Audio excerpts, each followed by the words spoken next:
Welcoming you on a breezy Tuesday night here in King Arena, which should be an excellent matchup between the Wheaton Thunder and the Ripon College Redhawks. Alongside my partner Josh Beisel, I'm Aiden Kong. We'll take it down to the court soon for the singing of the national anthem and the reading of the starting lineup.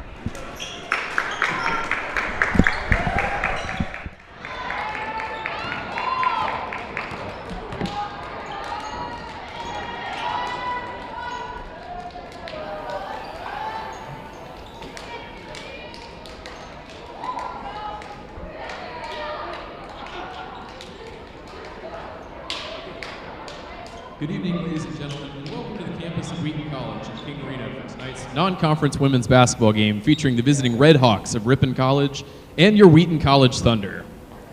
At this time, we ask that you please rise as you are able for the playing of the national anthem.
Now, fans, at this time, let's meet the starting lineups for both teams, beginning with the Redhawks. At guard, number 0, Bella Opelt. At guard, number 3, Kiana Fall. At center, number 13, Skylar Brescia. At forward, number 14, Bonnie Jensen. And at forward, number 23, Allison Leslie. Ripon are coached by Lauren Buzalaki and assisted by Dave Johnson and Megan Jensen. And now let's meet the starting lineup for your Wheaton College Thunder. At guard, a junior from Victoria, Minnesota, number 4, Lily Schwinn. At guard, a freshman from Canton, Michigan, number 11, Anna Fernandez. At forward, a sophomore from Northfield, Minnesota, number 25, Annika Richardson. At forward, a senior from Coopersburg, Pennsylvania, number 31, Ellie Castle. And at guard, a junior from Asheville, North Carolina, number 34, Caroline Sikink. The Thunder are coached by Kent Madsen and assisted by Joanna Gutkowski and Laura Egan.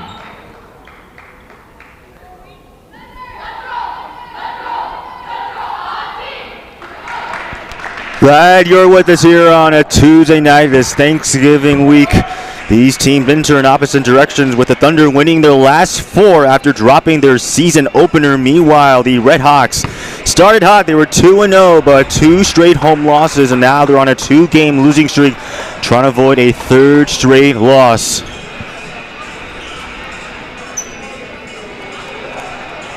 I'm interested to see how this Thunder team plays back at home for the first time since their trip to the West Coast. They played in a tournament last weekend up in Oregon. Tonight, also worth noting that Kaylee Hermanson, one of the most important players on this Thunder team, is not playing. In her spot is freshman Anna Fernandez, who in her time playing in her inaugural season here for the Thunder has been absolutely fantastic. So that's something to keep an eye on. Almost a little miscue for the Thunder, but able to recover. Here is Schwinn. She'll take the shot. Misses. Defensive rebound grabbed in by Kiana Falls, the 5'1 senior. Off the screen here is Falls, now guarded by Sikik. On the outside, there's a three. That one comes up short, though, for Allison Leslie. Just getting started here between Wheaton and the Red Hawks.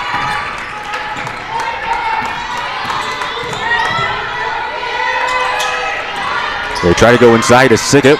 8 on the shot clock. Sickett with a nice drive and the finish. I love that offensive sequence from the Thunder, setting screens, finding your open teammate, and it results in 2 points.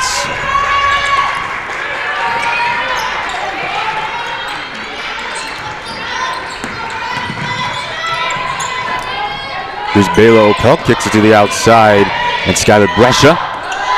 Opelt will take the three, and she drains the triple. The Red Hawks are not afraid of shooting the ball from deep. That's what they've done on both offensive possessions here.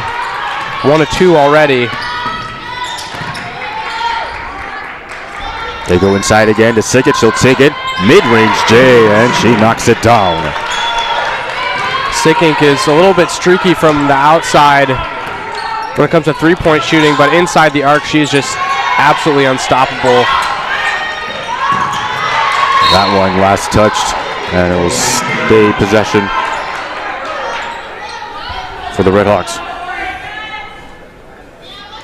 Good hands there by Ellie Castle, disrupting that pass. The inbounds pass, and they will go to 4. Inside and looking and missing, though, is Bonnie Jensen.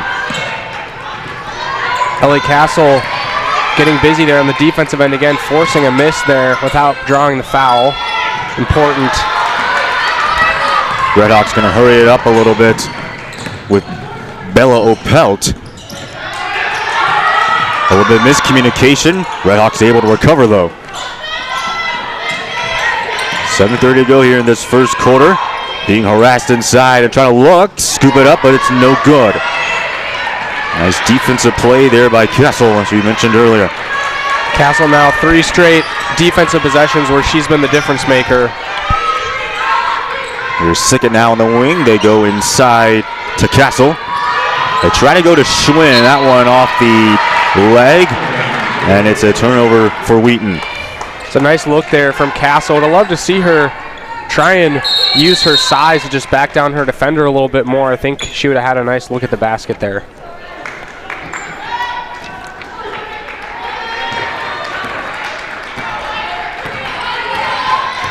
Early 4-3 lead for Wheaton. Here's Bonnie Jensen. They go outside again. Opelt. Ball again. She's picked up by Schwinn. Has to go outside. Opelt, 10 on the shot clock. Opelt the drive. Fouled on the way up, and she'll go to the charity stripe for a chance at some free throws. That's a good change of pace for the Red Hawks. Their first few possessions, I mean, they did make that three-pointer, but on the offensive side, they've just looked a little bit frenzied, a little bit just not on the same page, and so nice drive there, drawing a foul, getting to slow down the offense a bit, give them a chance to just regroup at the charity stripe. Bela Opelt currently perfect from the free throw line, and she keeps the streak alive. Meanwhile, a substitution. It's Abby Hartman coming in, and I believe it was Allison Leslie checking out. Yep, Leslie was checking out there. Just a few minutes for her to start this one. She's one of those huge players that the Red Hawks need. Here's Schwinn. They go outside. It is Sickett. Sickett drives down the baseline, looks outside. They're passing around, and a three that comes up short, though, for Ana Fernandez. And Sickett had a great skip pass there. It's a shame it didn't turn into points, but great eyes there, great find. 5-4 Red Hawks early lead here in the first quarter.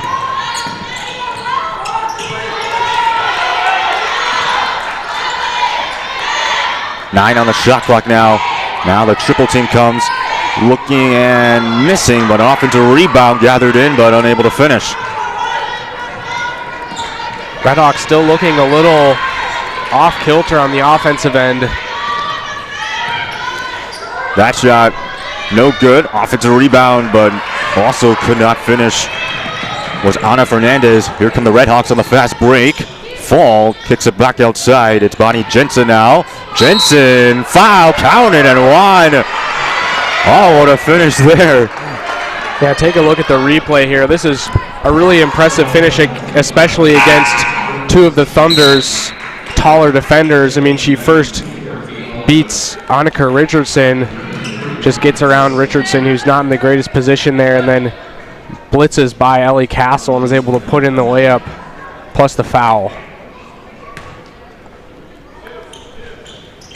And is able to convert. It's a three-point play and an early three-point lead for Ripon with 5:25 to go here in this first quarter of action. Here's Schwinn, drives inside, and the finish by Lillian Schwinn. Schwinn calling her own number there. Knows she can make that shot in her sleep. At this point, put the ball in the hands of your playmakers. That's pretty much a turnover. I'm not sure what the Redhawks were doing there. It looks like a little bit of miscommunication there. Yeah, a lot of miscommunication there. There wasn't a Redhawks player within 10 feet of where that pass was intended for.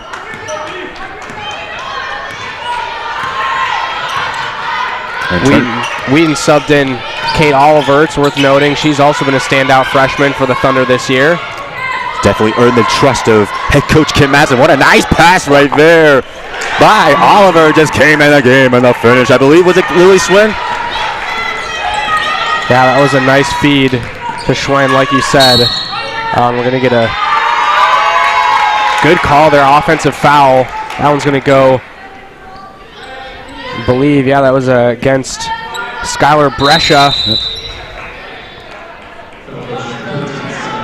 So far, great team basketball from the Thunder. They've just been so unselfish, passing it around, and have even passed up a few more open shots to try and get an even better look at the basket.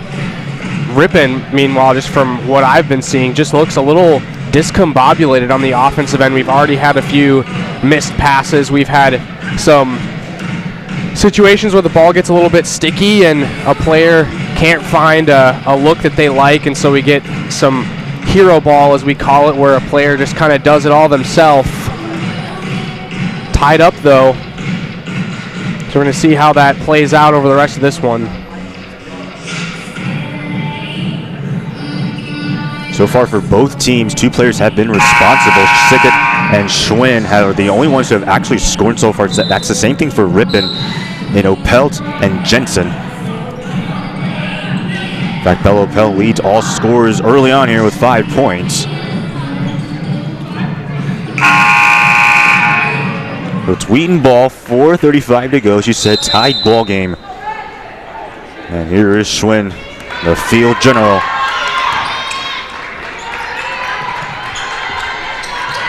Castle looks inside. It was intended for Sickett, but it's a turnover. Here comes a fast break. Falls on the drive. Kicks it outside to Leslie. Leslie trying to muscle her way forward, but she misses. Nice defensive play there by Wheaton. Yeah, great transition defense, not getting too tangled up, not letting the speed of the game distract them from getting to their spots defensively. Here's Schwinn. They go back outside, and a three-point try by Annika Richardson comes up a little bit short, though. Jensen with the rebound. Here comes a fast break, intended, but instead it's picked off. Oliver now off the takeaway, drives down the baseline, gets it inside for the bucket to Annika Richardson. More unselfish basketball from the Thunder offense. Oliver could have tried to force that one up herself, but decides to make a nice pass there to Richardson, and picks up an easy layup. It's Falls against Schwinn. Matchup we should be seeing tonight for most of this game. Shot clock under 10. Must hurry now. Now it's at 5. Here comes Falls. Kicks it outside. Good look. But coming up short, though, is Leslie. They got it off just in time, but no luck on the make. And muscling forward with the foul. There we go. I've been waiting for that play all night. They finally give it to their 6'1 senior out of Coopersville, Pennsylvania. And Ellie Kessel in a chance at the three-point play. It's fun to watch the bench reaction after Ellie made that and one. Her teammates, including Maya Adwell-Palker, stood up and flexed, showing that strength that Castle had there on that nice finish. And she did bring a lot of it.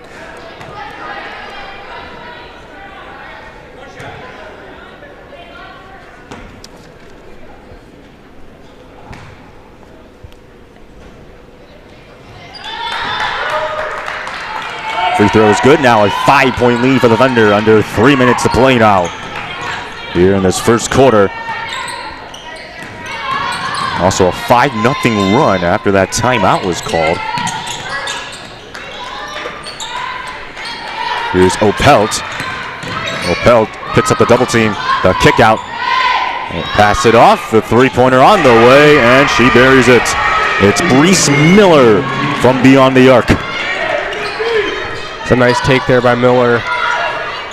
They look to Schwinn, and another nice finish there by William Schwinn. Schwinn isn't necessarily regarded as the biggest scoring threat on this Thunder team, but she's leading the Thunder in scoring right now. Thunder catch a break here with the travel. So Redhawks struggling to get out of their own way a little bit here. The Thunder have been primed to capitalize on pretty much all of the mistakes the Redhawks have made. I'm really excited to see how they continue to do with turnovers. They've done really well scoring off of those fast break, transition, and turnover opportunities that the Redhawks have given them so freely. And speaking of a turnover, here comes the drive, and a foul counted and one for Abby Hartman. Pretty much anticipating the pass and taking it the other way. All gas, no brakes right there. Is that like the fourth and one in this game already? We're still in the first quarter. This is yeah, wow. They really excellent finishing around the rim from both teams so far. Unable to cut the lead down to one. So remains a 2-point game. It's now under 2 minutes to play. Oliver was looking to get it inside, but it gets blocked. Schwinn now trying to go outside. A foul. Yep. I believe it goes against the Redhawks. Yeah, let's take a look here at the replay. I think this one's going to go against Abby Payne, I believe. No, actually, that one's going to go against Abby Hartman, it looks like. She's kind of stuck her foot out there. And again, they put it in the hands of Schwinn. Noted for her defensive presence. Has improved tremendously on the offensive side. Schwinn with 8 to shoot. They go outside. It's Martin coming up a little bit short. Great box there by Sydney Prater. And another foul. Just these seems to be that there's been some reckless turnovers by the Redhawks here in this first quarter. When you just have the things that are a little bit more mindless and just frankly just elements of having a discipline to your game. We've seen already now like 3 illegal screens from the Redhawks, and that's just an easy way to turn the ball over, and certainly not going to help you win the game. Already 4 turnovers here in this quarter for the Redhawks. Here's Oliver, rejects the screen and loses the ball. Here's Opelt now off the fast break. It's like a travel to me, but they don't call it. Now under a minute to play, going on the outside, it's Hartman looking, and Hartman unable to finish. Foul on the way up, goes against the Redhawks again. Yeah, the Redhawks just continuing to struggle here to get something strung together on the offensive end. They had that little burst a few minutes ago where they were able to cut that lead down a little bit, but since then it's been absolutely nothing on the offensive side, and on the defensive side they've just ended up fouling and not being able to capitalize on a few Thunder turnovers as well. Because of the amount of fouls, it sends Oliver to the line. They're in the bonus. And for the Redhawks, Anna Cunningham checking in for Sydney pitcher.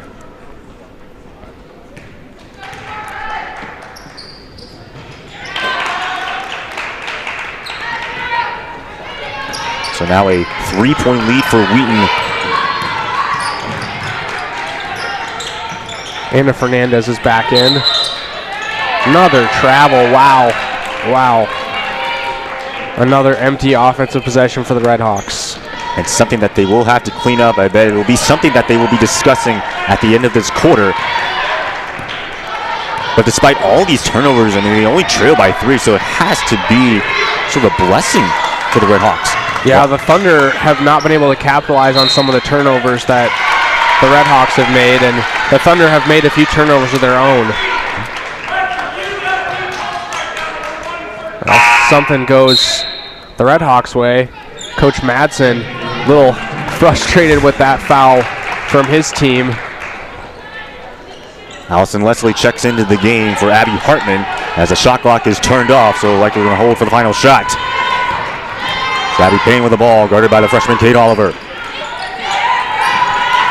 Cunningham, 15 to shoot. Looking back outside, the screen set, it's Opelt looking out on the wing, and Payne firing, missing. Rebound gathered in by Wheaton. They do have time to at least shoot one more, but the clock runs out. And so a somewhat dominant lead for Wheaton, but it's only by 3, 16 to 13 here at the end of one. Yeah, Wheaton has played like the team you're going to expect to come out on top at the end, but there's still a lot of things they can clean up. Something that I'm going to be interested to see throughout this game. Coach Madsen is not a coach who usually uses a pretty deep bench. Last time the Thunder were home last week, we saw them run a rotation of 7 players. We've already seen a lot more substitutions than normal, but the Red Hawks have given almost everyone a chance to get on the floor. I think that's going to become a factor as the game continues, because if you can keep more consistent lineups on the floor, hopefully you get a little bit of a rhythm going, some chemistry going as well. With the Red Hawks doing so many substitutions, it makes me wonder too if that's part of their inability to kind of be on the same page, just because there's so much change in who's on the floor. And I think you were talking with Dominic in that last game where Wheaton, they don't have as many players compared to other teams which may have a roster of 18 to 20 players where they can go to their bench. And so definitely some bigger minutes for some of these starters like Sickett and Schwinn, who's a junior. And of course, Annika Richardson, who's a standout freshman, now a sophomore, and is just only continuing to get better and better. Yeah, and of course, Madsen is probably going to have to rely on that deeper bench a little bit this game too when Kaylee Hermanson is not able to play. That certainly is someone who takes up a big chunk of minutes for this Thunder team. And like you said, the Thunder just not rostering a very big team this year. I believe 12 or 13 players on their roster. And like you said, a lot of colleges are able to get a lot more for their program. Trying to muscle her way forward, and a nice finish there by Anna Cunningham to cut the lead to 1. Yeah, Cunningham almost threw that possession away, but corralled her own kind of mishandling of the ball and ended up scoring it, and that's going to be an easy call there. Cunningham just kind of raking her hand across Castles as they're trying to inbound the ball. Entry past the ball. Yep. It'll be Kate Oliver, lobs it upstairs. It's now Ellie Castle. They go back to Oliver. Oliver driving. Comes up short though. Cunningham with the defensive rebound, and here comes kind of Falls. Falls. Oh, wow. That was a great block. Indeed. Watching this replay, look at Castle just rotate. Good footwork, just follows. Doesn't bite or overcommit, and just able to get an easy hand on that. Castle obviously with the height advantage over the much smaller Kiana Fall. Here's Cunningham. Guarded tightly by Castle. They go now outside, inside again, and coming up short though is Cunningham. That'll be Castle's 5th rebound. He has been getting it done on the boards. Sickett from the top of the key goes outside again. It is Kate Oliver. Oliver lost the ball. Wheaton able to get it back though. They go inside to Sickett, 5 to shoot, and Caroline Sickett able to finish. And that was a great pass from Anna Fernandez, who thought about pulling up with it, and totally would be understandable if she did. Fernandez is a great shooter already. That three buried right there by Allison Leslie. And the game is tied at 18. The Redhawks refusing to go away right now. Sickett from the wing. They try to get it to Kate Oliver. Oh, what a finish. Wow. More unselfish basketball there. Finding your open teammate, waiting for cuts to happen, and it's resulting in points on the board for the Thunder. That's Oliver's first field goal of the game. Was able to convert from the line. That one off the foot.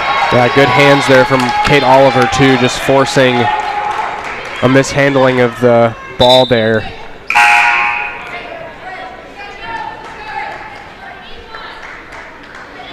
More substitutions for the Redhawks.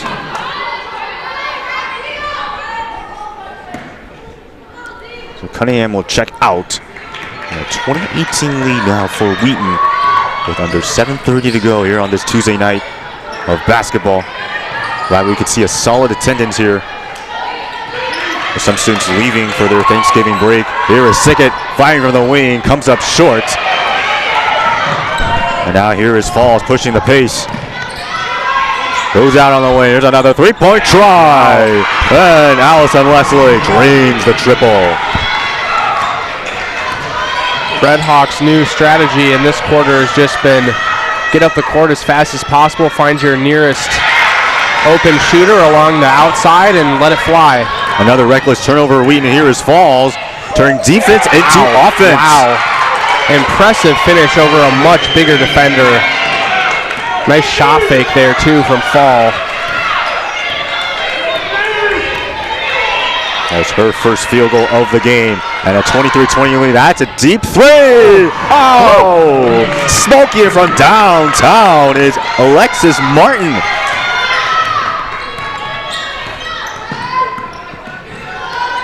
That was a fantastic shot from Richardson. She is just an absolute flamethrower from deep. That mid-range J coming up a little bit short, though, for Bonnie Jensen. And a much-needed three as the Redhawks are gaining a little bit of momentum.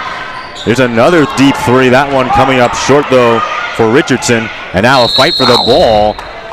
And it'll be possession.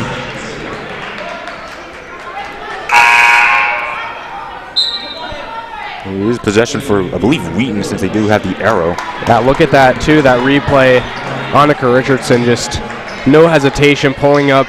She's one of her best spots shooting the three ball is just straight on, about 3 steps behind the three-point line. Schwinn to inbound. They go to Kessel, driving. It got blocked, though. Wow. A great defensive play by Jordan Borarquez.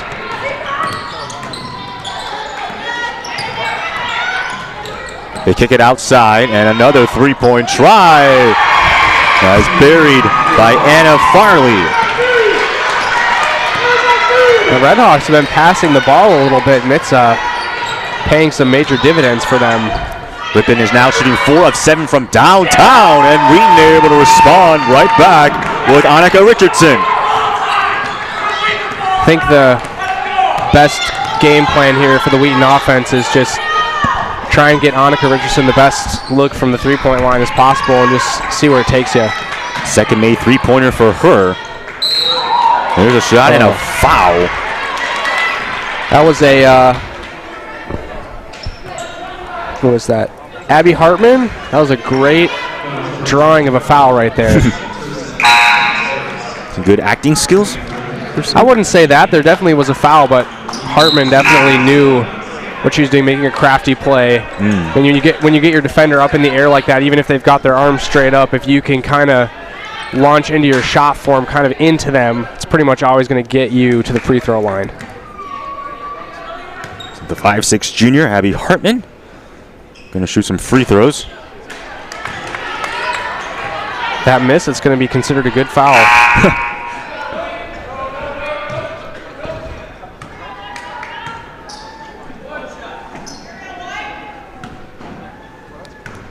This is her 5th and 6th attempt on the entire season. She's 2 of 4, and she misses both.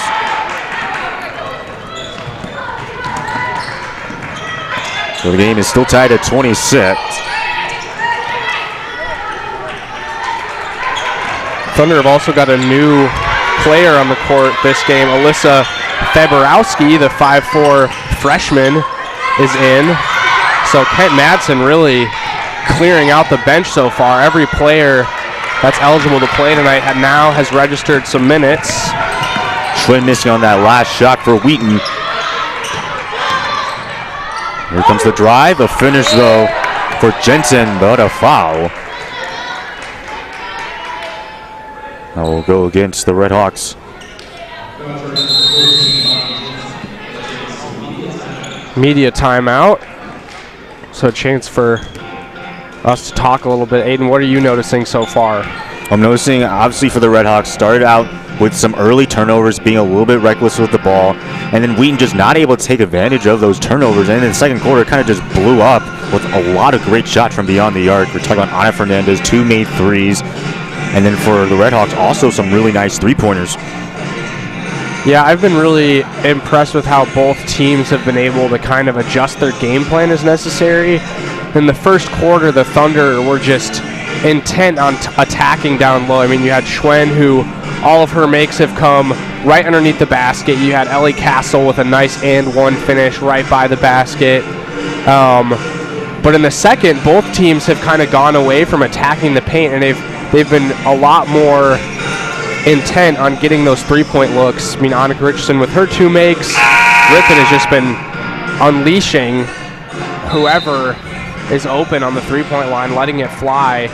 And now it finds us both teams tied up. So it's definitely paying dividends for both teams. But I think we're going to see more adjustments coming out of this timeout defensively for both, as they're going to try and stop the shooting, maybe force some more difficult shots to be made. And talk about three-pointer for Ripon. Allison Leslie, 2 of 4 in this quarter from downtown. Bella Opelt has made a three-pointer, as well as Bree Miller.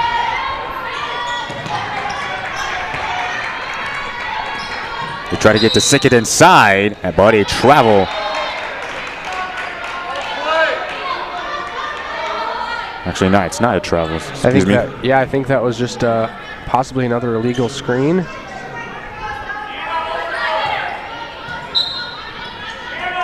Schwinn inbound. Although it go to Castle, she misses though. A lot of contact there against Castle. Usually doesn't bother her, but Borges looking, and a shot and a foul for Hartman, who will go back to the line. Hartman she knows how to get it done down by the basket.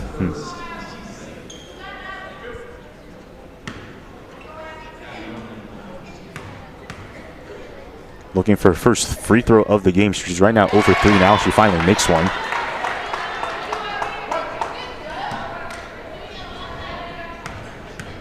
Thunder are a little dry right now. Last time we saw the Thunder put some points on the board was about a minute and a half ago, which was on that Annika Richardson 3.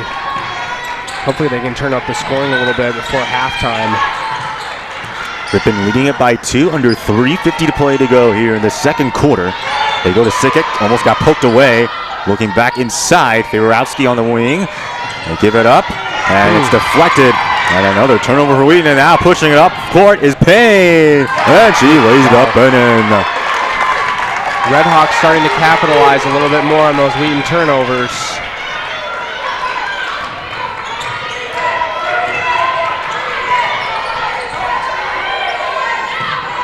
Here's Sickett. Another miss. Just trying to snap out of his cold streak, as you mentioned earlier. I believe that's now 2 minutes without a field goal. That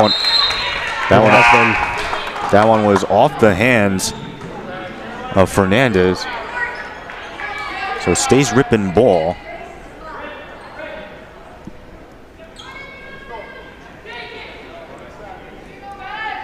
What the Thunder need right now is just an easy basket, or even someone having a chance at the free throw line, just to get that mental picture of seeing the ball go through the hoop.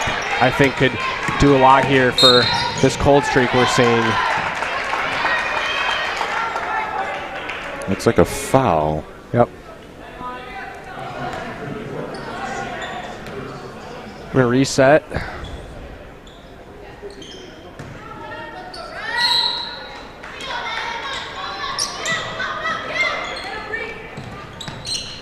And under 3 minutes to play with a 4-point lead for Ripon. Looking inside. That one off the foot of Faborowski.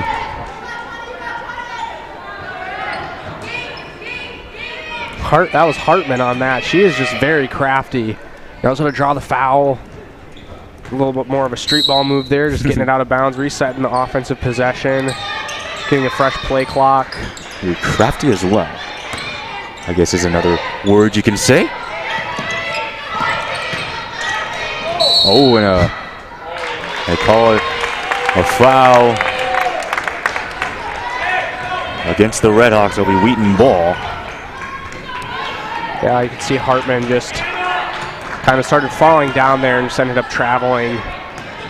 Wheaton catches a break there.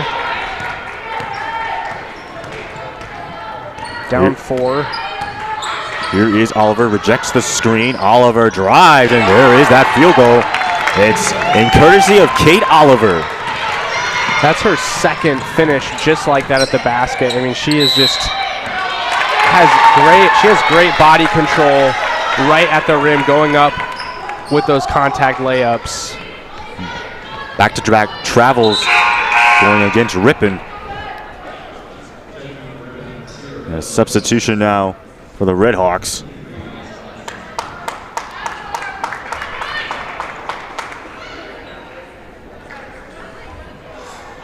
Farley and Bororcas checking out, and Wheaton trailing by 2 with under 2:20 to play here in the second quarter. Here is Sickett.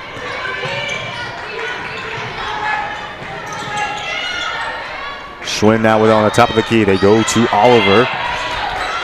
14 on the 30. Sickett almost lost it, able to get it back. Goes outside. Ooh. It's Schwinn coming up short though. And a defensive foul going against Wheaton. Yeah, Faborowski had a nice look there and gave Schwinn a great pass through the defense. He put a lot of heat on that basketball. Wasn't able to finish it, but a good look nonetheless. Wheaton entering this game 4-1, trying to go on a 5-game winning streak. Ripon trying to avoid a 3-game losing streak.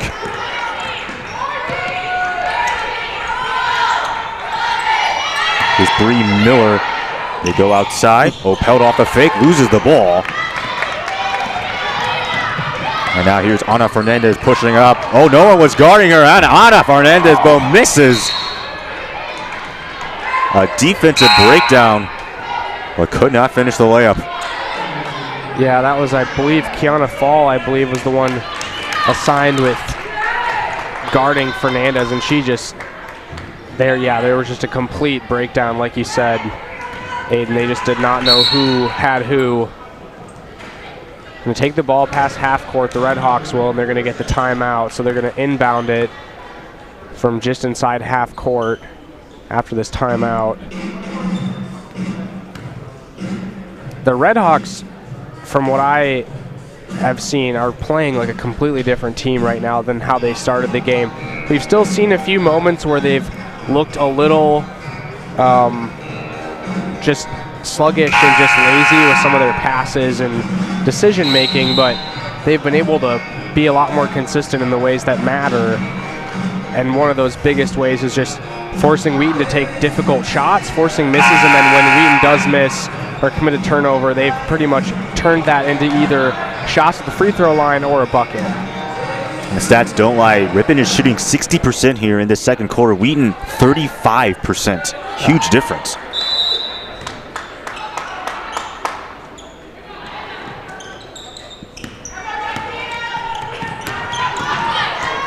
Here is Hartman looking outside, and taking the three is Opel, and she buries it from downtown. That was a fantastic find. Skip pass all the way along the baseline for the open shooter. Wheaton now trails by 5 under a minute to play. Here's Oliver looking outside. Schwinn, Oliver again. Oliver, and they call a travel.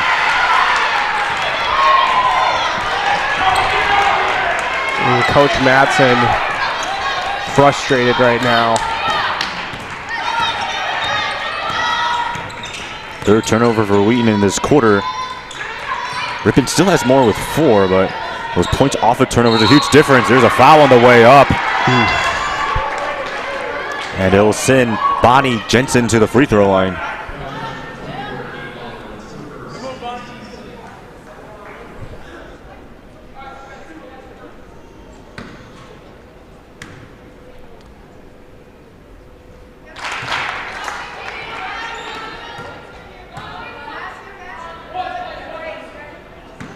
Jensen entering this game with an 80% free throw percentage, which is able to knock down both, and now I believe the largest lead yet by either team. It's now a 7-point game.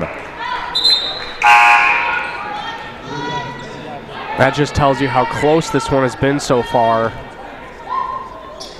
A little bit of a back and forth, but the Redhawks have been pretty in control over the past few minutes especially, but honestly this entire quarter. I mean, you talked about the shooting split difference, Aiden, and that is really the story of this second quarter so far.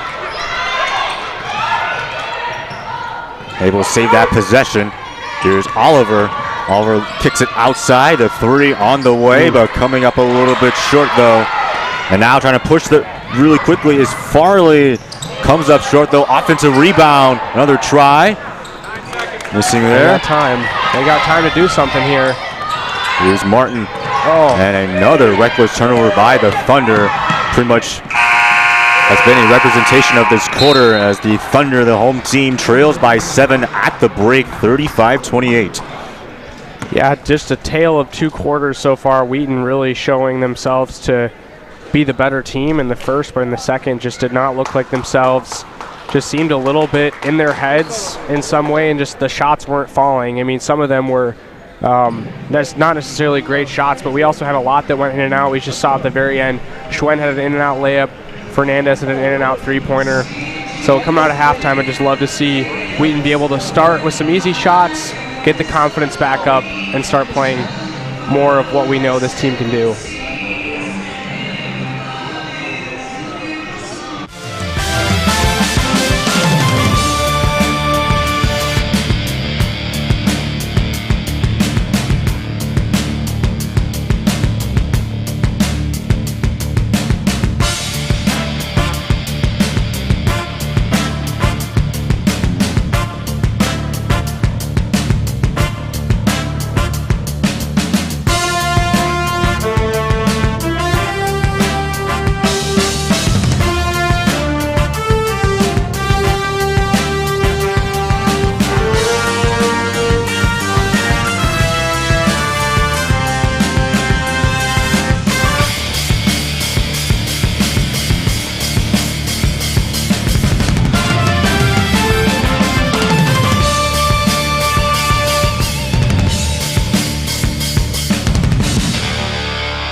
Humble leaders, adventurous thinkers, faithful believers.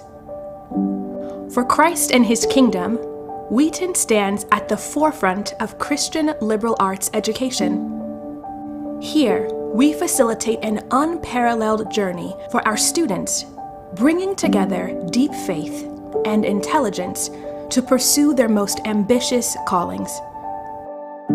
At Wheaton, reaching God-given potential is never accomplished alone. From coaches on the field to professors in the classroom, we come together to make space for students to wrestle with timeless questions and pursue biblically informed,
I think one of the fun things about deciding where to go to college is that all of your peers are in kind of the same place. Remember, other people have done this, other people have gone before me and will come after me and are going through it with me now. It's not as isolating as it may feel. I didn't really know what I was looking for at first. It started with me just scrolling through website after website of colleges. I knew I wanted something that was medium-sized. I knew that I wanted a strong natural sciences department. I knew that I wanted to be challenged academically inside the classroom, but I also didn't want life to stop in the classroom. I'm grateful that I was able to visit as many schools as I did. A large part of my decision to attend Wheaton was influenced by my campus visit. What instantly stood out to me was that everyone on campus was smiling. I felt welcomed, I felt appreciated, seen, and wanted. And so the application process itself was really joy-filled. The decision process was quite a different story. I got the decisions and acceptances and rejections back, and rejections stung. I became very stressed. I started to question, do I want to keep going to school? Do I want to go far? Do I want to come closer to home? And that's where I really started to ask, okay, what are the options remaining before me? And Wheaton was again at the top. I started to work with Ellen, my admissions counselor. I just worked with her really closely and had several hour-long phone calls just talking through what does a Wheaton education look like, what is the value of a Wheaton education, and got to have personal conversations and interactions. So even during a time that was really stressful, I felt valued and seen as a whole person rather than just a GPA and test scores.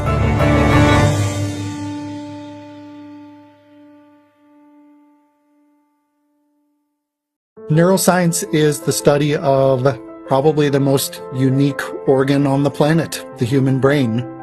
What does it mean to be a human person? And then what does it mean to live the good life as a result of understanding that? Where a vast majority of the work is right now is helping cure neurodegenerative disease. Parkinson's disease, Alzheimer's disease, and our National Institute of Health has been pouring money into trying to understand these diseases. There is a lot of hope for discovery that can really impact somebody's life. It's very easy for an undergraduate student to get involved in research. One of my more recent grads is working with one of the top spinal surgeons in the country, and because of his experience doing research here, he was able to just work his way right into that lab. A majority of my students go on to med school, but I had a physics student who is working for Tesla. We've had philosophy students, and we've had folks from the Bible and theology department come in and really press us hard to be precise about how we're talking about what it means to be a human person. A student in our conservatory here took one of my classes and did a project on the neuroscience of music therapy, and this whole world was opened up. She had a passion for both music and science, and she was able to combine them in a way that she just hadn't seen possible before being here. Any student that is just curious about themselves and the way that they work is going to be really well positioned to study the brain. Faith and science can coexist really well. The unique thing about coming to Wheaton to study neuroscience is the integrative nature of it. You are going to learn about how your brain works and how the cells work and how the neural circuits work, but we won't stop there. we will also teach you about your spirit and your soul and how that might interact with your brain to make you who you are. And so I hope that we're putting students out into the world that can answer the big neuroscientific questions, but then can also challenge their colleagues and their audiences to think deeper and to think more carefully about what it means to be a human person.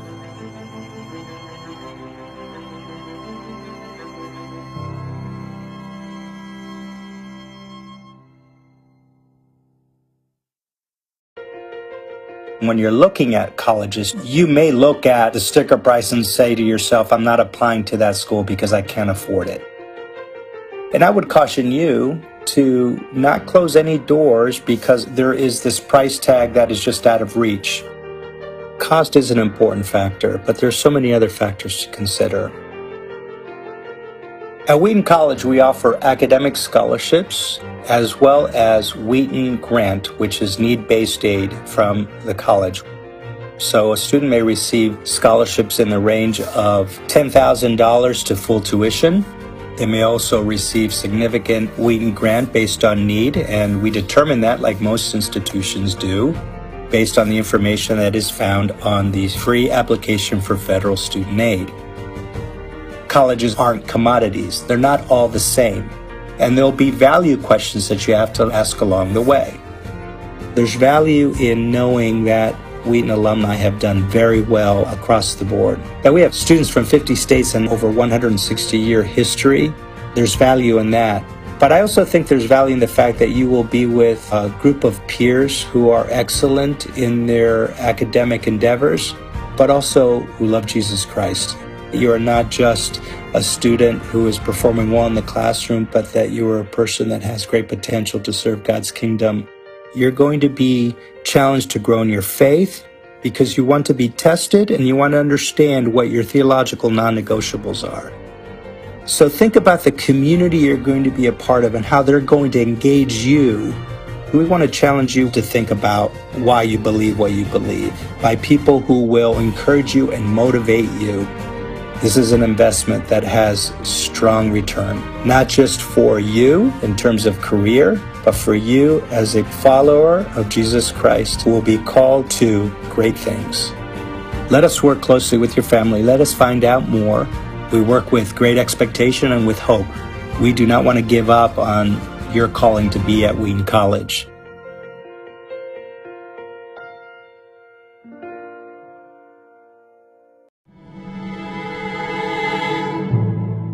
Someone who is insatiably curious will thrive in a Christian liberal arts environment. Being a Christian liberal arts student causes you to expect to encounter God and expect to encounter dialogue with other disciplines. I think it creates a posture of wonder, and that's just a great thing for every aspect of life. I was in Calc 1, and my professor was having us read through Romans 12 in Calc 1. And it really invited me to see God at work and to prepare my heart, even in those first few minutes of class, to recognize and say, God is here, and do I have eyes to see him? And do I have eyes to see the way that he's at work? They don't say that any discipline is off limits from God, or that God is off limits from any discipline. Wheaton really does prime you to be a very well-rounded student that's able to think about questions from many different angles, and not just provide a cookie-cutter answer, but really engage with content in a deep and meaningful and intentional way. I got one-on-one time with professors, and they not only cared about my studies, but they also cared about my spiritual well-being and about how I was doing personally.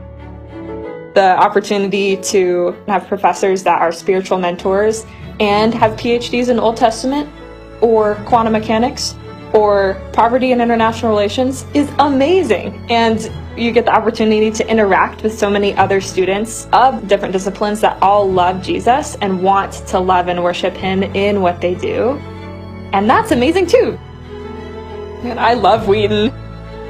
Wheaton invited me to dig deep into both the scientific learning I was doing and dig deep into my faith.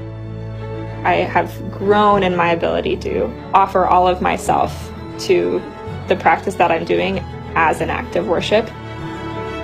That's what the Christian liberal arts can help form in you, is to do everything to the glory of God.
Welcome back to the start of the second half here on the Wheaton Thunder Sports Network. Thunder trailing by 7 against Ripon.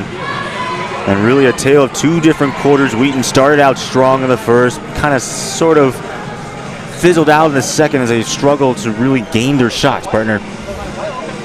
Yeah, this has been just, like you said, a tale of two quarters. Just a really great game to watch in the first quarter for Thunder fans. Great game to watch in the second quarter for Redhawks fans. I think something worth noting that you and I were talking about during halftime, Aiden, is just the difference in shooting in the second quarter. Ripon cashed in on 100% of their three-point shots in the second, making 4 of 4. Wheaton made 2 of 4 of theirs, but shot overall 31% from the floor, whereas Ripon shot nearly 54% from the floor. Obviously, that's going to play a big part in why the Redhawks have a lead right now. Another thing to keep an eye on throughout this game, the Thunder have 3 free throw attempts over the course of this game, whereas the Redhawks have 10. Jeez. So that's going to be another big thing, especially in a game that's been kind of back and forth, that's been close at many points, and still, even at this point, with the Thunder being down 7, with a lot of game left to be played, still feels like it could go either way. Free throws are going to play a big part in it. And in terms of those three-point percentages, those Wheaton obviously shot, as you said, they were 2 of 7. Those 2 three-pointers came from one player, Annika Richardson, so definitely a priority to probably get other shooters involved from beyond the arc. We start this third quarter of action here in King Arena. A wide-open three-pointer, but missing there is Kiana Fault. Offensive rebound. Unable to finish, though, is Abby Hartman. Oh, nice feed and an easy finish there for Annika Richardson. Yeah, the Redhawks give the Thunder defensive looks like that, where Annika Richardson's wide open underneath the basket and there's not anyone within 10 feet of her. It's going to be a pretty easy game from this point forward. It's always good to get that first bucket. Wheaton cuts the lead now down to 5. Here's a screen. They try to fit it inside to Jensen, but it's turned over. Here comes Wheaton pushing the pace now.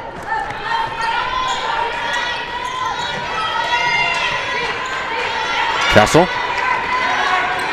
Guarded tightly by Jensen. Here's Schwinn looking back inside, but a missed shot there for Richardson. Trying to get her second field goal of the third quarter.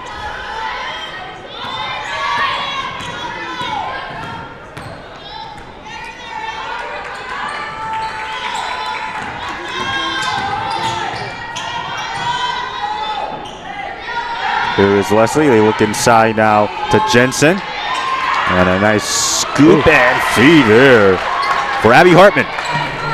Wasn't sure if that one was going to go down there. Kind of did a little spin around the hole inside of the rim, but did fall. Lead back up to 7, which was the halftime score. Here's now Schwinn. Guarded by Kiana Falschwin, now reverses course, goes out on the wing, 8 to shoot. Here's Sickett, screen set, and they will call a foul. Yeah, take a look here at the replay. Sickink trying to drive through, Hartman just getting caught up on that screen. Then they're going to get the ball right back. Fresh shot clock, which is certainly helpful. Here's Schwinn. Back to Ana Fernandez. Sickett now. That scoop and feed, no good though for Ellie Castle. Thunder offense has stalled a little bit on these past few possessions. Ball has gotten just a little too sticky. Hasn't moved around as well as they did in the first half. Ripon able to keep it alive, and an offensive foul. That's going to be an easy charge call right there. Hartman just threw her shoulder into Caroline Sickink. And a nice job by her to put her body on the line to take the foul.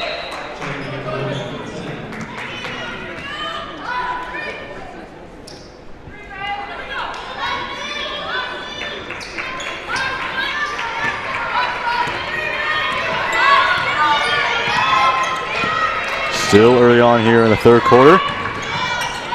We'll go outside a wide open mid-range J. That is buried there by Ellie Castle. Yeah, and at this point in the game, when you're trying to take a little bit of momentum back, going back to a bread and butter shot like that Ellie Castle mid-range is just such a good decision there.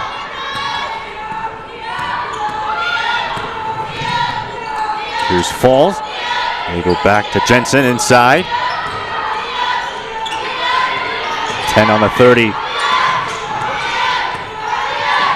Leslie. Now 4 to shoot, and they will call a travel. This is looking a lot more like the first quarter for the Red Hawks. They're just tripping up on themselves right now. That's their second turnover of the game. Wheaton has not turned the ball over in the third quarter.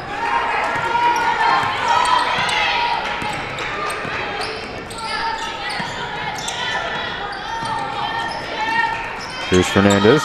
Now it's Schwinn. Sickett lost the ball though. Able to poke it away.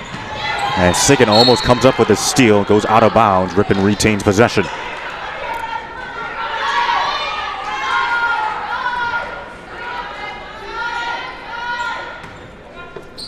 Bell Opel to inbounds.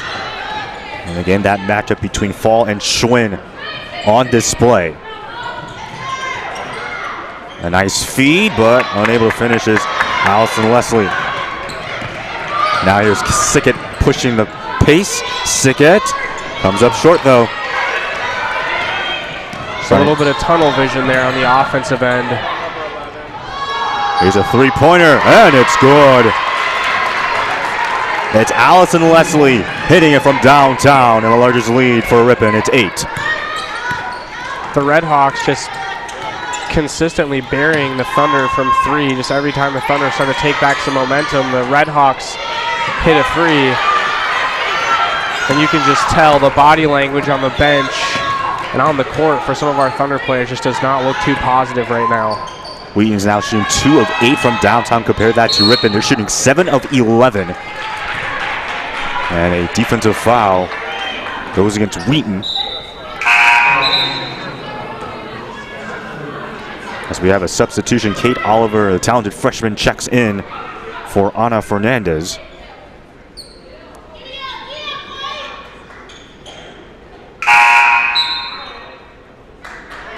Abby Payne also checking in for Ripon for Kiana Falls.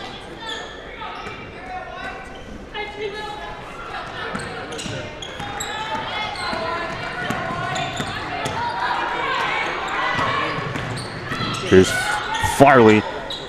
They get it outside on the wing, 10 to shoot. And the three-point try by Leslie, and another one. Allison Leslie make that 2 3-pointers here in this third quarter. She is just absolutely on fire right now. And Kit Madsen not too pleased with the performance here in this third quarter. He calls timeout. 11-point lead for the Red Hawks. So the Thunder, those first two possessions of the second half just looked a lot more like the Thunder team we know. Nice easy basket on the offensive end.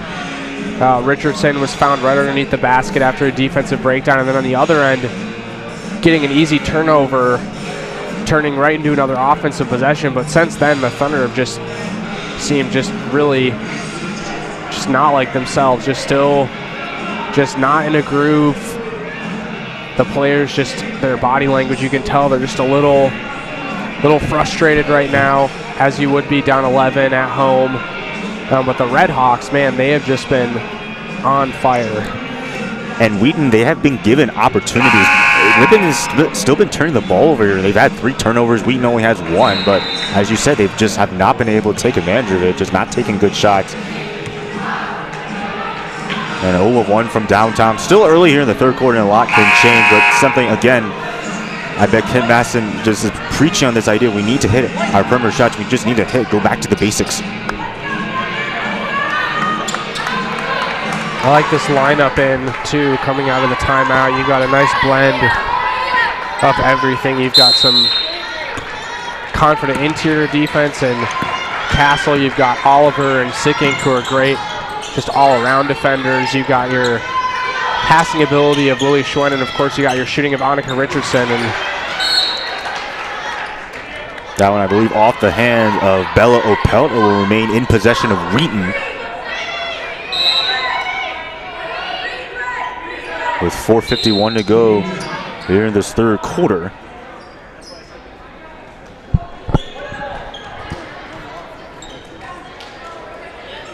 It looks like another timeout has been taken. I believe this is the media timeout. So have another rest here. Not much playing time between that timeout called by Madsen and this break right here.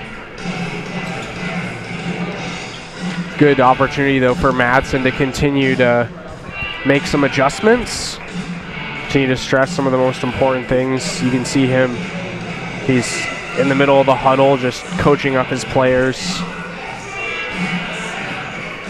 I think something, too, that really has not been going the Thunder's way is after the first half, where they were actually pretty on point with all their passes and their feeds to their teammates, we've just seen the passes just not be locked in. We've seen a lot of, I mean, some of them have been lazy, some of them have just been unlucky, some of it's a good defense on the part of Ripon, but the Thunder need to really focus in on those passing opportunities as well, because it can be easy to just kind of throw possessions away trying to make a flashy pass when that's not the one that's really necessary.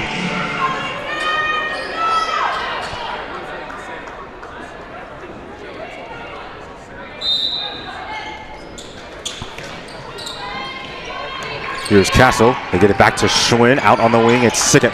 6 to shoot. Sickett has to make her move. A nice turnaround jumper for Caroline Sickett. Yeah, that was a great play. I honestly thought Castle was just going to back her defender down off the inbound pass, but instead Sickink does a nice turnaround move. A great play after the timeout. Almost lost the pass and unable to finish there. Because I believe Abby Payne comes up a little bit short. Yeah, Payne saw the defender coming out of the corner of her eye, and it just forced her into a bad shot. It's a good defense there by the Thunder, too. They go inside to Sickett, and Caroline Sickett able to knock it down inside. That's back-to-back possessions where Wheaton has actually come away with some field goals. Yeah, and sometimes this game plan is as simple as just feeding some of your best offensive players. And of course, you have players like Annika Richardson who can shoot from deep, but right now, your biggest concern is just cutting into this lead a little bit. And Sickink is one of the best finishers by the basket on this team. She's shown that on these past 2 possessions, they're going to get another chance here. That's the 4th turnover for Ripon here in this quarter. Despite how well they've shot from downtown, they have still been turning the ball over. Here's now Kate Oliver launching from downtown, and she knocks down the triple. 4-point game now after Wheaton trailed it by as many as 11. Here's Falls, and they call a foul. Wheaton's on a 7-0 run right now in the last minute and 50 seconds. And those 2 timeouts have just been exactly what the Thunder needed. They have just been playing like a completely different team after talking to Coach Madsen. And it's also kind of disrupted the momentum of Ripon because they were on a roll before those timeouts were taken. Yep. And now Wheaton looking like the dominant team, but they still have work to do. Trailing by 4. Here is Falls, another foul. Yeah, it's a nice play by Schwen. I mean, trying to force the defender to get close to that baseline is always what you want to do. Use that baseline as an extra defender, in a sense, to use it to trap, but just a little too physical. Here's Falls looking inside, 15 to shoot.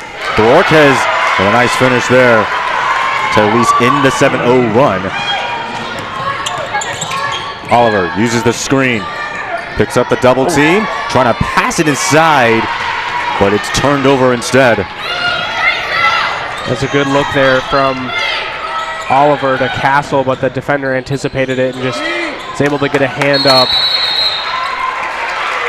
It's one of those situations where if you're in the position of Oliver, you have to make a split-second decision. Am I going to try and make a bounce pass, or am I going to try and lob it? But there's always a chance the defender is going to anticipate the right one and be able to pick it off there like they did.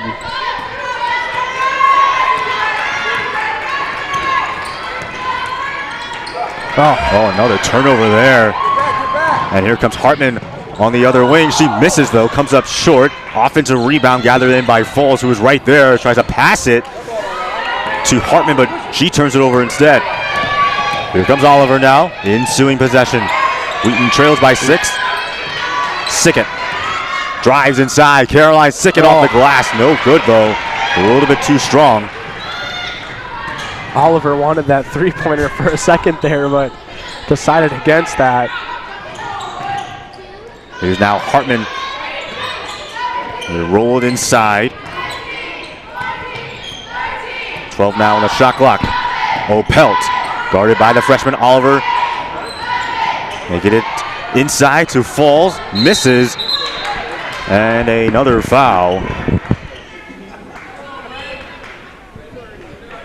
Good defense. It can be so easy when the shot clock starts to run down to just try and make a flashy play on the defensive end, but Thunder just walling up, holding strong, staying to their assignment. Something that's definitely been in the Thunder's favor in the second half has helped them cut into this Red Hawks lead, as they have been a lot better about not fouling this Red Hawks team. They're also shooting much better at 5 of 10 from the field here in this quarter. They go out on the top of the key. That one misses. Trying to fight for the rebound, and somehow gathered in by Fernandez.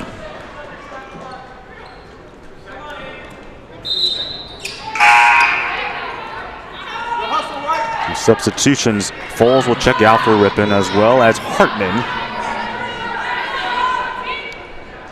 Fernandez has been unable to connect on any of her shot attempts tonight. She's 0 for 5, including 0 from 3 from three-point land, but I like that she's continued to take those shots, because it's just a matter of time for a shooter like her until those shots start to hit. Sickett coming short on that last field goal. Now Abby Payne going around the world. Under a minute now to play. And taking away is Caroline Sickett. And she misses, but able to finish right behind her is her teammate, and Ana Fernandez saying, "That's all right, I'm there to help you." Fernandez getting her first make of the game, too, with that right after I mentioned her not having had a field goal attempt made this game. She goes and puts in the putback off the Sickink miss. Ripon calls timeout. Their lead cut from 11 to 4. With now 39 seconds to go here in this third quarter. This is going to be a big fourth quarter. It could go either way. The Thunder have been playing really well all around in this third quarter. They've had those mistakes like they've had all game. We've certainly seen that, and you don't expect a team to just go from playing a little bit sloppy and stuff. And it's also worth considering too, the Thunder are just a few days removed from playing in a back-to-back game tournament across the country. Just arrived back on a flight just a few days ago, so they're certainly not probably at their peak physically, but still really keeping up here, cleaning up all that they can. And in that Puget Sound tournament that they played in Tacoma, they defeated the 24th ranked team in the nation. So that has to be a confidence booster for them. 16 on the shot clock. And after, oh wow, Ripon still has possession and able to finish nicely there. After all that chaos is Abby Payne. There was a lot of contact on that. I'm honestly surprised that we didn't get any fouls called, but sometimes when you get into a little scrum like that, it just kind of ends up going and seeing what can happen. Yeah, soft roller. You were excited, partner. That was great. That's exactly what the Thunder needed to end that third quarter. Bring it back within 4. 10 more minutes to play. Still got plenty of time. It was Ellie Castle who's credited for the bucket, and it cuts the lead down to 4. Wheaton playing a lot better here in this third quarter. I really think a big key in this fourth is just going to be going to your players who you know not only have a little bit more of the hot hand in the game, but also the ones that are kind of your older reliables. I mean, we saw Sickink. When she wants to get a bucket, she can really go get it. I mean, Ellie Castle, of course, is such a threat on the defensive side of the ball. I think is probably where she's most talked about. But on the offensive side, she is certainly not someone we can ignore. I would love to see some plays and some actions designed specifically for Sickink and Castle in this fourth quarter to try and retake that lead that they last had much earlier in the game. And Coach Kit Madsen talked about Caroline Sickett before the start of the season being the most improved player out of all the players that he mentioned. And another thing worth noting, Ripon has still turned the ball over. They've turned it over now 16 times total, while turning over 7 times in the third quarter. But Wheaton only 13 points off of turnovers. Meanwhile, Ripon has 12 points off of Wheaton's 4 turnovers. Ripon will start with the ball first, leading it by 4. And what has been a fantastic night of basketball on the Wheaton Thunder Sports Network. Glad you're with us on a Tuesday night. That shot airballed by Allison Leslie.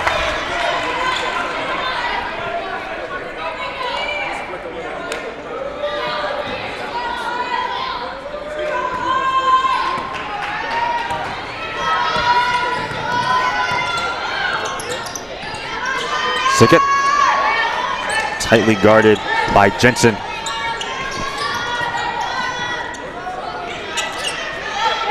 Here's Swin looking inside, and a nice feed there for Annika Richardson. 2-point game now, 47-45 Ripon. The pressure is on now. Here's Skylar Brescia trying to find Jensen. Guarded tightly though by Sickett. Brescia, 10 on the shot clock. Brescia fights and just powers her way for the bucket. Yeah, despite the great defense from Castle, there's really nothing you can do against a really great finish like that without fouling. And as Caroline Sickett, wide open, just drains the triple, and that will excite the bench. Sickink isn't known as the dead-eye shooter of this Thunder team, but when she gets hot, she can really do it all. The silent assassin. And it's now a 1-point game.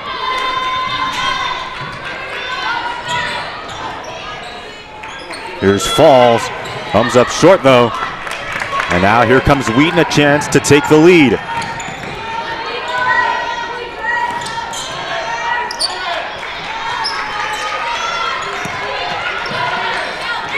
Sickett. We go back on the outside. It is Lillian Schwinn. Castle. 5 now on the shot clock. They have to hurry. And it is Castle from mid-range, I believe. And the Thunder have their first lead since leading it in the first quarter. I've been watching this women's basketball team and doing commentary for them for 2 years now, and I don't think I've ever seen Ellie Castle miss a mid-range jump shot. I am so confident in that.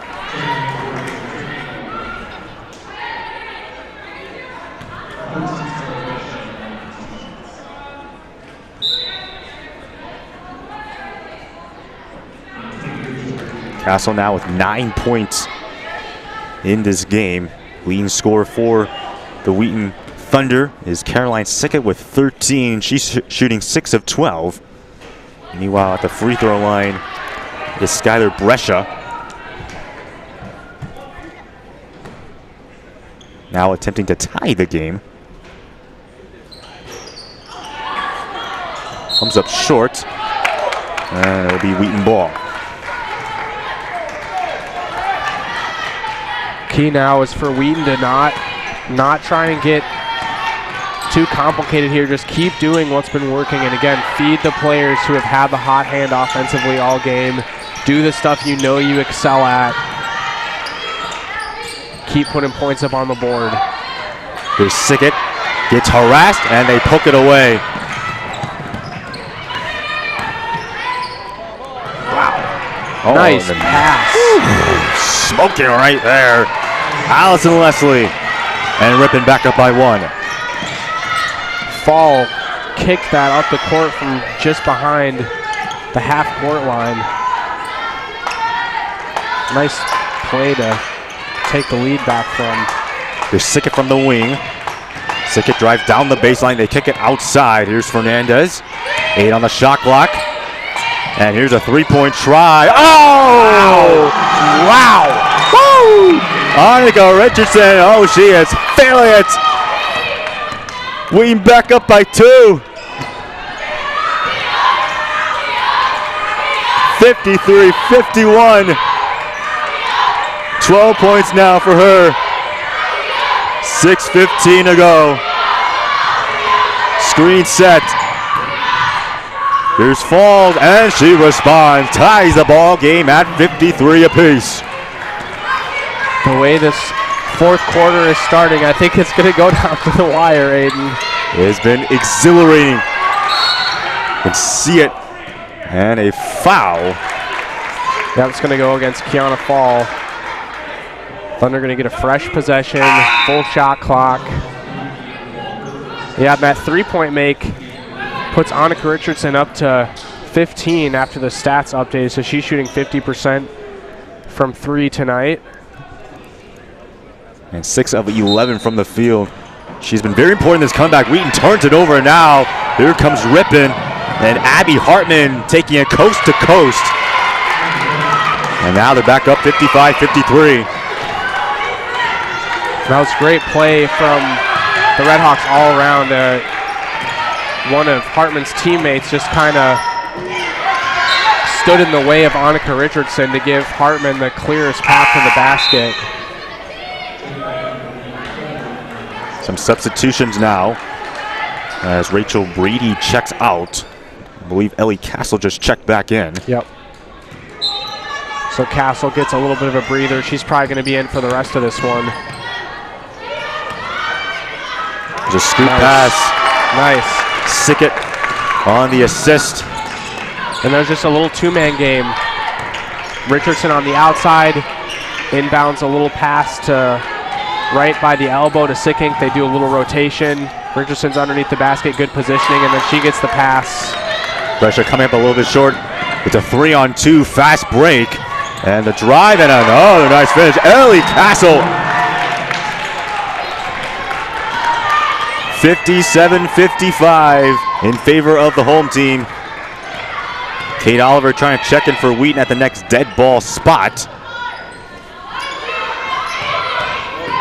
Oh, Pelt. Double team. Oh, man. Rejected right there. That is a great defensive play. It's going to put Ellie Castle up to 3 blocks now on the night, along with 3 steals. So she's just been the defensive anchor that this team needs. And I've liked what I've seen from the Thunder in this fourth quarter, Aiden, and the biggest thing is that whenever Ripon has started scoring, the Thunder have refused to give up.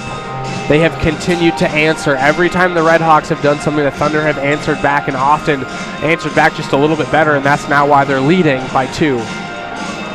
And partner, this is actually pretty surprising. The Thunder have not missed from the field. They are 6 of 6.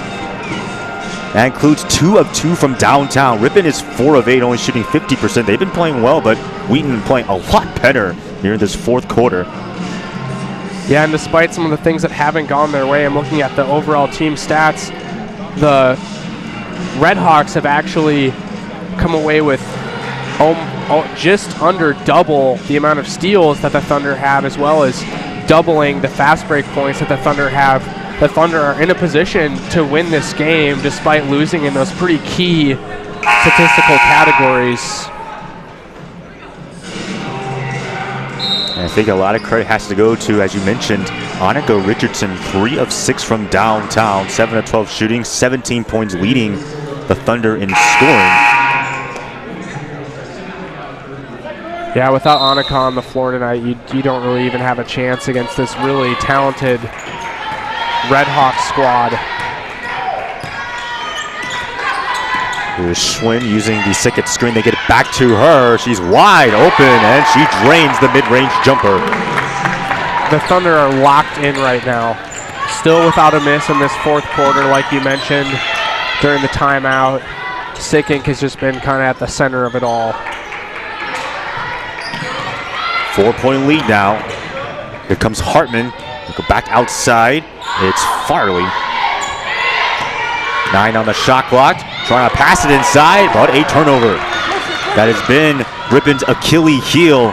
Just turning the ball over. They try to strike it inside for Annika Richardson, but it goes off a Ripon defender, and it will remain Wheaton ball.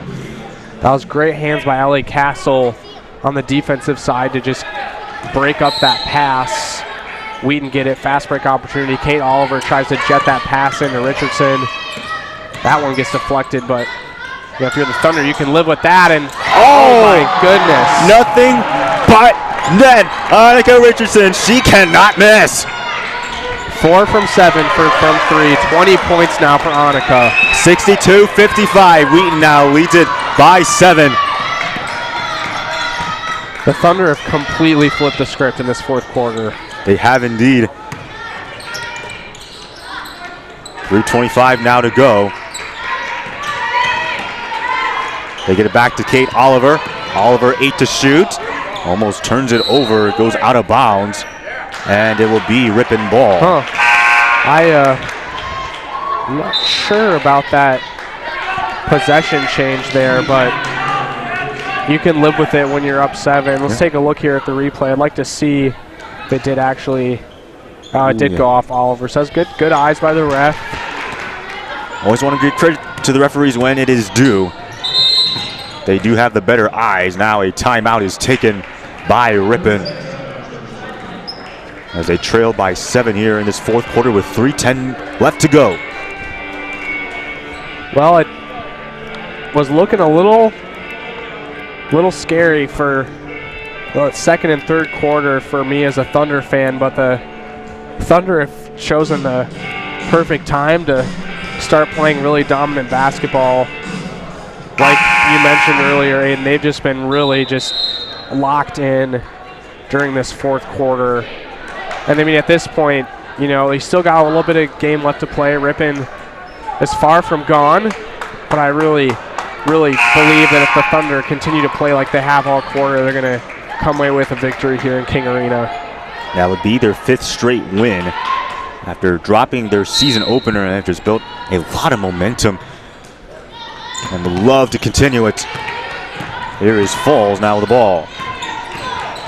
Hartman. And a foul. I believe it went against the freshman Kate Oliver.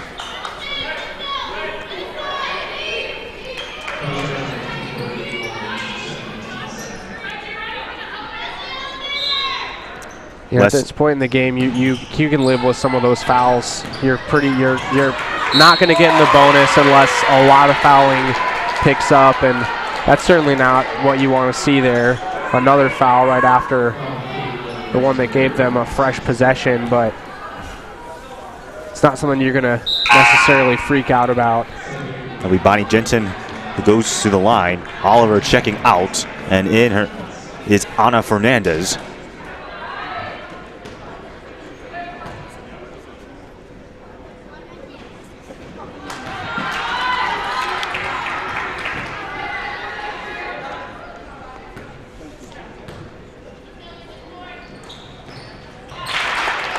They'll knock down the second one, and it cuts the lead down to 6.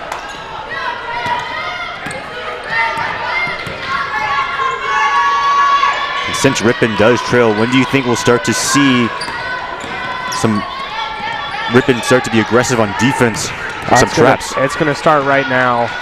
And you can just see them. They're definitely playing a lot more aggressively. They're playing a lot tighter. On the defensive side, I think we might see a press. Under 2:30 to play, Ripon trails by 6. Jensen missing there. And I bet another thing that Kent Madsen is now saying is we just got to burn some clock, milk the clock. We already lead it. Don't necessarily need points. Of course, you want to come away with some points, but you want to take as much of that shot clock down as possible, right, partner? Yeah, no, this is exactly what you were saying, Aiden. They just need to take as much time as they can on the offensive possession, and also just look for the best shot, too. The last thing you want to do right now is succumb to any sort of pressure and jack up some ill-advised shots, and it's not something I would anticipate the Thunder are going to do. Coach Madsen doesn't coach teams that have that problem. So now 1:58 left to go. Still a 6-point lead for Wheaton. They get the inbounds pass, and now here's Schwinn guarded by Full. Sickett.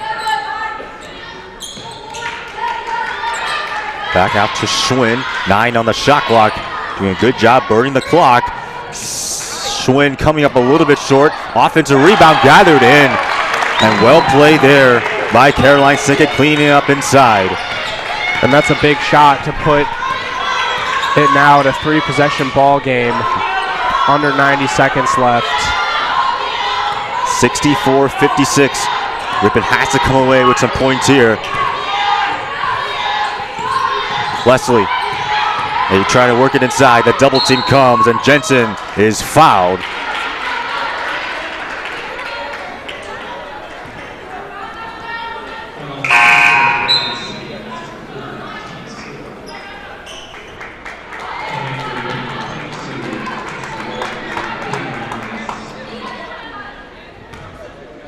And for Wheaton, their next game is against Augustana in 9 days, so they'll get to enjoy their Thanksgiving break. Meanwhile, for Ripon, they will play against Carroll, another CCIW opponent, on Saturday, as they try their best here to cut into this lead that Wheaton has built in this fourth quarter. And that rebound gathered in, and possession will remain with Ripon. They have the arrow. Yep. Good hustle there from the Red Hawks to get a hand on that rebound and fight for it, not give it up easy. Apologies, it's actually Wheaton has ball. Oh, that's in mind. And as you said, partner, that press is coming. And now when you start considering fouling the shooters. At this point, I don't think we're going to see that. And you're not going to need to if you can draw a charge. Still a little bit of hope for Ripon. They trail by 7. They've got Leslie on the court. No surprise. She's been their hot shooter tonight. I would anticipate that we're going to try and get an action for her from the three-point line. That Fall is motioning for her, trying to get her to move over to her. Yeah. Still got some miscommunication here. Yep, hands of Leslie. Wheaton doing a good job guarding the perimeter. They know what to expect. Under 50 seconds now to play. Trying to take it inside. Defensive rebound. And jump ball in possession.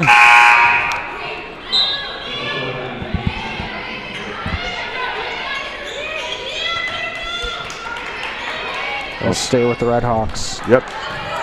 44.4 seconds now to go. They got 10 seconds on the shot clock too, so they're going to have to set up whatever set they want right now really fast. And they do, yeah, nope. I think that's the game right there. Yep. 3 possessions. What a job by Wheaton in the fourth quarter. Just on fire.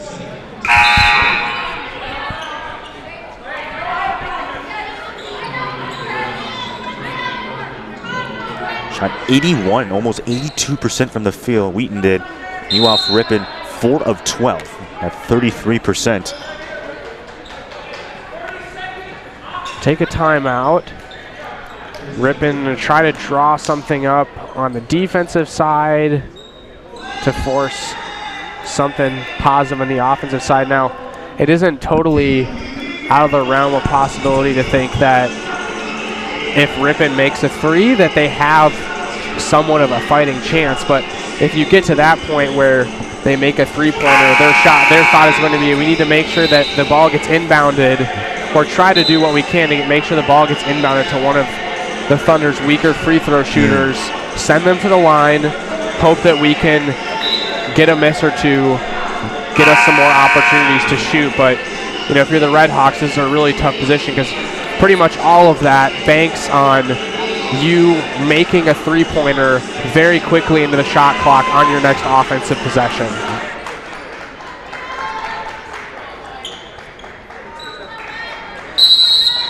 If you're Ripon, you have to foul here, right?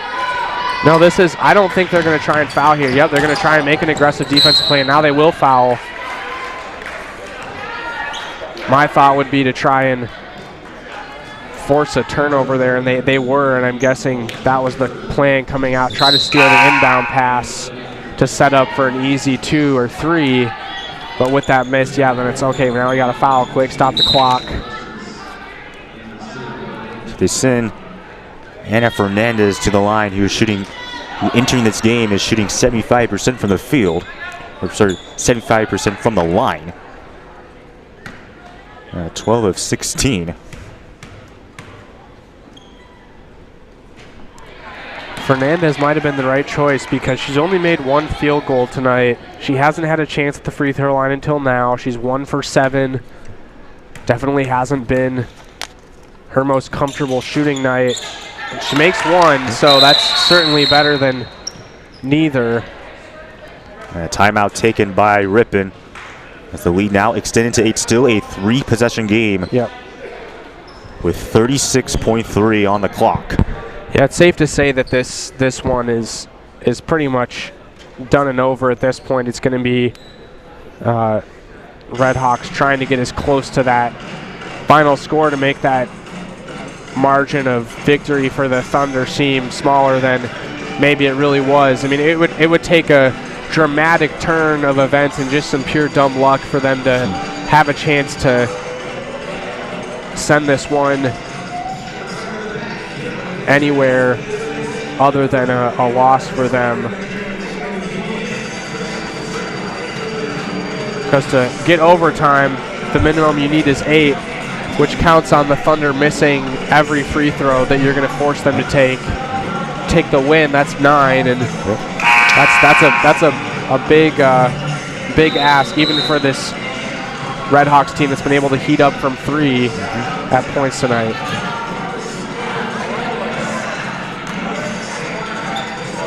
And while we have the moment, we should spotlight Monica Richardson, who was a beast tonight. A game-high 20-point leading all scorers, shot 8 of 13 from the field at 61% and 4 of 7. Really a huge spark plug in this fourth quarter comeback. The Ripon team that led it by as many as 11. That 3, no good. Offensive rebound. Here comes another 3-point try. Wow. Kiana Falls buries it. Oh, and they're going to call that a long 2. Oh. That definitely changes things. So instead of a 5-point game, it's still a 6-point game. I think that's the right call because even from here, it kind of looked like her right foot was just along the line. I think another player worth highlighting, I mean, obviously you have Caroline Sickink, her and Richardson making up that two-headed scoring monster, but Ellie Castle quietly putting up a double-double, 11 points, 11 rebounds to go along with 5 steals and 3 blocks. So just been an absolutely crucial piece to this Wheaton defense tonight. She is just a fantastic player, and to do all of that on the defensive end with only being called for 1 foul is also really impressive, especially as a player who plays defensively in the perimeter more. That's a place where players are looking to draw fouls against you. So kudos to Castle for putting up such a great stat line and not doing really anything on the negative side statistically.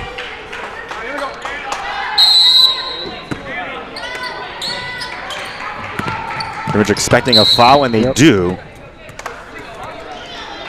And they will send Fernandez to the line. Thunder burn off 3 or 4 seconds there on the inbound. At this point in the game, that's big. As you mentioned, she has not really scored as much. As you said, she was 1 of 7. She was 1 of 2 from the line. Let's see if she's able to convert.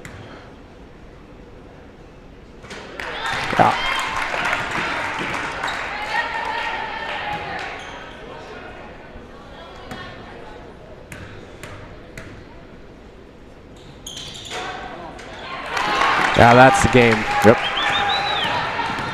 8-point lead now for the Thunder. Shot clock is turned off. Here's Opelt. They fire a 3. Waters, no good. Trying to tip it back in. Even then, they just used up about 10, 15 seconds just trying to get the best look when, honestly, all you can hope for is to just kind of jack one up and do the best you can. Ripon will press. They won't foul. Wheaton, they're going to let this one run out. Down by as many as 11. Come from behind and take care of Ripon. 67-59, your final here on this Tuesday night of basketball. From all of us on the Wheaton Thunder Sports Network and my partner and Josh Bizel, I'm Aiden Cogg saying happy Thanksgiving and so long from Wheaton, Illinois.